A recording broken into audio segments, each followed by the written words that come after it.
নমস্কার বন্ধুরা, এই ভিডিওটিতে আজ বিভিন্ন সতীপীঠগুলির কথা বলা হবে। হিন্দু পুরাণ মতে দেবী সতীর দেহের বিভিন্ন অংশ বিভিন্ন জায়গায় বিস্তৃত আছে এবং সেগুলিকে সতীপীঠ হিসেবে গণ্য করা হয় এবং এই সতীপীঠের মহিমা অসীম। মোট সতীপীঠের সংখ্যা হল 51টি। এই সতীপীঠগুলি ভারতীয় উপমহাদেশের জুড়ে বিস্তৃত। সতীপীঠগুলির সঠিক সংখ্যা এবং অবস্থান বিভিন্ন গ্রন্থে পরিবর্তিত হতে পারে, তবে হিন্দু পুরাণে যা উল্লেখ আছে তাই এই ভিডিওতে বলা হবে। চলুন দেখে নেওয়া যাক এই সতীপীঠগুলো কোথায় এবং তাদের মাহাত্ম্য কী। প্রথমটি হলো অমরনাথ শক্তিপীঠ। এখানে দেবীকে মহামায়া নামে পূজা করা হয়। এখানে দেবীর গলার অংশ পতিত হয়েছিল। এটি ভারতের অন্তর্গত জম্মু ও কাশ্মীরে অবস্থিত। দ্বিতীয়টি হলো অট্টহার শক্তিপীঠ। এখানে দেবীকে ফুল্লরা নামে পূজা করা হয়। এখানে দেবীর নিচের ঠোঁট পতিত হয়েছিল। এটি ভারতের পশ্চিমবঙ্গের পূর্ব বর্ধমানে অবস্থিত। তৃতীয়টি হলো বেহুলা শক্তিপীঠ। এখানে দেবীর বাম হস্ত পতিত হয়েছিল। এখানে দেবীকে বেহুলা দেবী নামে পূজা করা হয়। এটি পশ্চিমবঙ্গের পূর্ব বর্ধমানে অবস্থিত। চতুর্থটি হলো বক্রেশ্বর শক্তিপীঠ। এটি পশ্চিমবঙ্গের বীরভূমে অবস্থিত। এখানে দেবীকে মহিষমর্দিনী নামে পুজো করা হয় এবং এখানে দেবীর ভ্রুযুগলের মধ্যবর্তী অংশ পতিত হয়েছিল। 5 নম্বরটি হলো উজ্জয়িনী শহর থেকে দূরে ভৈরব পর্বতের মাঝে একটি মন্দির আছে, যেখানে দেবীকে অবন্তী নামে পুজো করা হয়। এটি ভারতের মধ্যপ্রদেশে অবস্থিত। এখানে দেবীর ওষ্ঠ পতিত হয়েছিল। 6 নম্বরটি হলো জলামুখী কাংড়া, যেটা ভারতের হিমাচল প্রদেশে অবস্থিত। এখানে দেবীকে সিদ্ধিদা বা অম্বিকা নামে পূজা করা হয়। এখানে দেবীর জিহ্বা পতিত হয়েছিল। 7 নম্বর হলো জলন্ধর। এটি পাঞ্জাবে অবস্থিত, অর্থাৎ ভারতের অন্তর্গত এটি। এখানে দেবীর ডান বক্ষ বা স্তন পতিত হয়েছিল। এখানে দেবীকে ত্রিপুর মালিনী নামে পুজো করা হয়। 8 নম্বরটি হলো গুহেশ্বরী মন্দির। এটি নেপালে অবস্থিত। এখানে দেবীর উভয় হাঁটু পতিত হয়েছিল। এখানে দেবীর নাম মহাশিরা। 9 নম্বরটি হলো মানস সরোবরে অবস্থিত কৈলাস পর্বতের পাদদেশের তিব্বতে দেবী দাক্ষায়ণী। এখানে দেবীর ডান হাত পতিত হয়েছিল। এটি গণ চীনের আন্ডারে। 10 নম্বরটি হলো বিমলা মন্দির, যেটি উড়িষ্যার পুরী শহরে অবস্থিত। এখানে দেবীর নাভি পতিত হয়েছিল। এখানে দেবীকে মাতা বিমলা নামে পুজো করা হয়। 11 নম্বরটি হলো দেবী গন্ধকী চণ্ডী।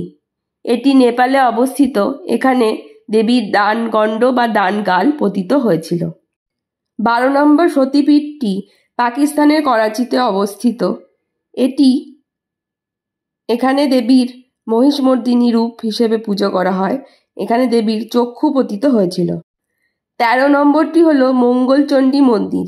এটি পশ্চিমবঙ্গের পূর্ব বর্ধমানে অবস্থিত। এখানে দেবীর ডান কবজি পতিত হয়েছিল এবং দেবীকে মঙ্গলচণ্ডিকা নামে পূজা করা হয়।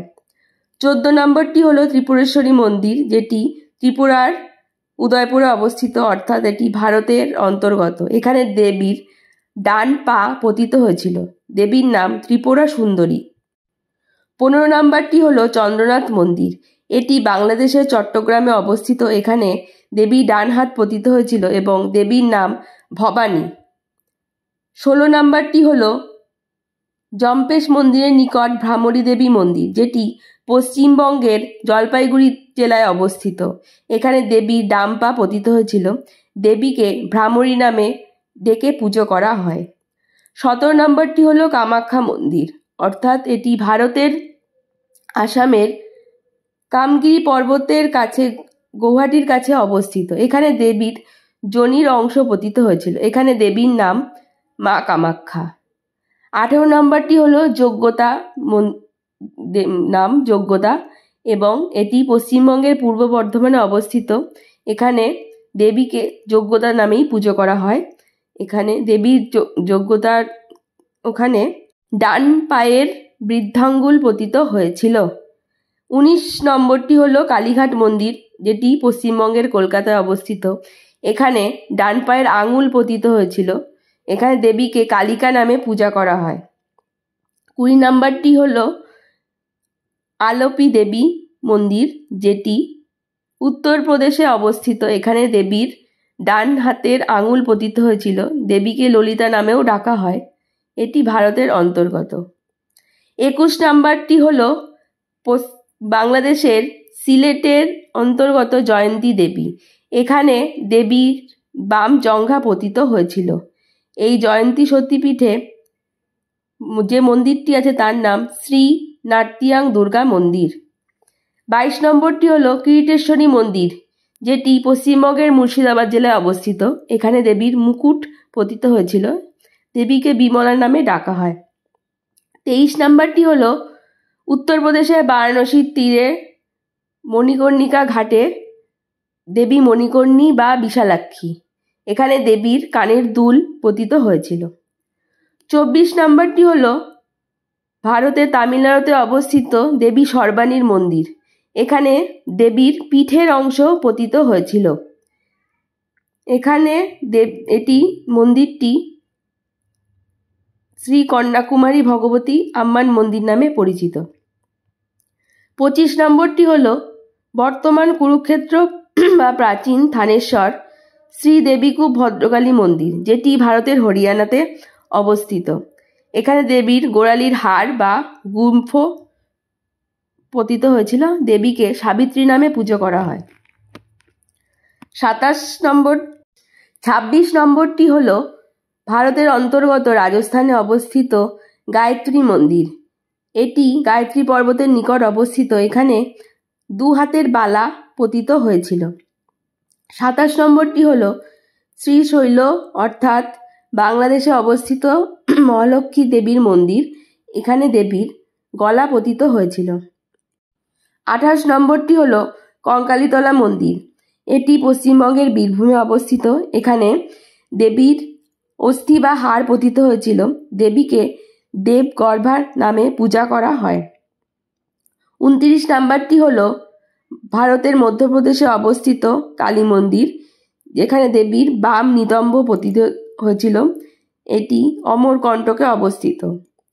30 নম্বরটি হলো নর্মদা নদীর ধারে নর্মদা দেবীর মন্দির, যেখানে দেবীর ডান নিতম্ব পতিত হয়েছিল।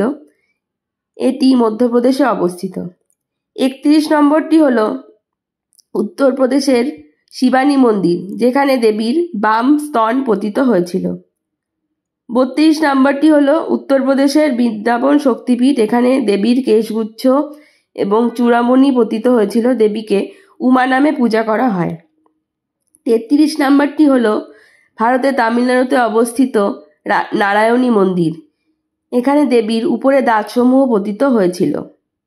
34 নম্বরটি হলো হরিদ্বারে অর্থাৎ উত্তরাখণ্ডে অবস্থিত বরাহী মন্দির, যেখানে দেবীর নাম বরাহী। এখানে দেবীর নিচের দাঁতসমূহ পতিত হয়েছিল। 35 নম্বরটি হলো ভবানীপুর অর্থাৎ বগুড়া জেলাতে অবস্থিত অর্পণা মন্দির। দেবীকে অর্পণা নামে ডাকা হয়, যেখানে দেবীর বাম পায়ের নুপুর পড়েছিল। এটি বাংলাদেশের অন্তর্গত। 36 নম্বরটি হলো কাশ্মীরের লাগাতের নিকট ভারতের কাছে অন্ধ্রপ্রদেশে শ্রী সুন্দরী নামে একটি মন্দির, যেখানে দেবীর দেহের একটি অংশ পড়েছিল এবং দেবীকে শ্রী সুন্দরী নামে পূজা করা হয়। 37 নম্বরটি হলো বর্গগীভা বিভা মন্দির, যেটি মেদিনীপুরের তমলুকে অবস্থিত। এখানে দেবীর বাম পায়ের গোড়ালি পতিত হয়েছিল। এখানে দেবীকে ভীমরূপা অর্থাৎ কপালিনী নামে পূজা করা হয় বর্গবিভা মন্দিরে।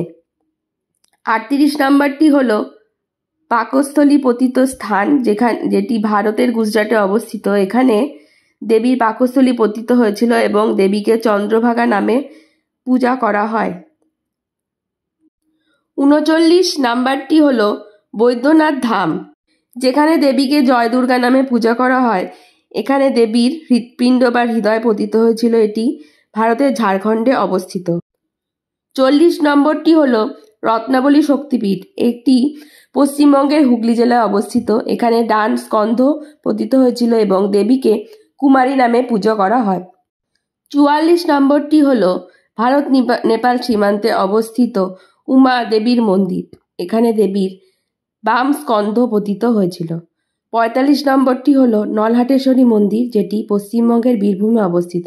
এখানে দেবীর শ্বাসনালী বা কণ্ঠনালী পতিত হয়েছিল এবং দেবীকে কালিকা নামে পুজো করা হয়। 46 নম্বরটি হলো ভারতের হিমাচল প্রদেশে অবস্থিত কাংড়াতে অবস্থিত জয় দুর্গা দেবীর মন্দির। এখানে দেবীর উভয় কর্ণ পতিত হয়েছিল। 47 নম্বরটি বাংলাদেশের বরিশালের অন্তর্গত সুগন্ধা দেবীর মন্দির। এখানে দেবীর নাসিকা পতিত হয়েছিল।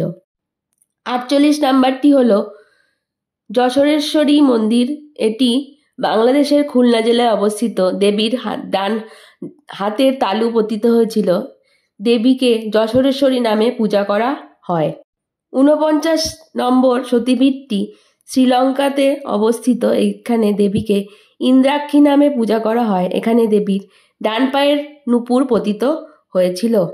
50 নম্বরটি হলো নন্দিকেশ্বরী মন্দির, যেটি পশ্চিমবঙ্গের বীরভূমে অবস্থিত। এখানে দেবীর গলার হার পতিত হয়েছিল এবং দেবীকে নন্দিনী নামে পূজা করা হয়। 51 নম্বর সতীপীঠটি হিংলাজ অর্থাৎ করাচির কাছে অবস্থিত। এটি পাকিস্তানের অন্তর্গত। এখানে দেবীর ব্রহ্মরন্ধ্র অর্থাৎ মস্তিষ্কের অন্ধ্র পতিত হয়েছিল। দেবীকে কট্টরী নামে পূজা করা হয়। আরও একটি সতীপীঠের উল্লেখ আছে, যেটি তারাপীঠে অবস্থিত। এটি পশ্চিমবঙ্গের বীরভূম জেলার অন্তর্গত। এখানে দেবীকে মা তারা বা উগ্রতারা হিসেবে পূজা করা হয়। এখানে দেবীর ত্রিনয়ন অর্থাৎ বা নয়নতারা পতিত হয়েছিল বলে মনে করা হয়। এছাড়াও সতীপীঠ নিয়ে আরও অন্যান্য বিভিন্ন রকম মতবাদ রয়েছে। আপনাদের এই সতীপীঠের কথা জানতে পেরে কেমন লাগলো তা অবশ্যই কমেন্ট করে জানাবেন এবং এই 51 সতীপীঠের পুরাণের প্রকৃত গল্প এবং বিশদ বিবরণ জানার জন্য অবশ্যই আমাদের চ্যানেলটিকে সাবস্ক্রাইব করবেন এবং ফলো করবেন। ততক্ষণ আপনারা ভালো থাকবেন এবং সুস্থ থাকবেন এই কামনা করি। Thank you for watching.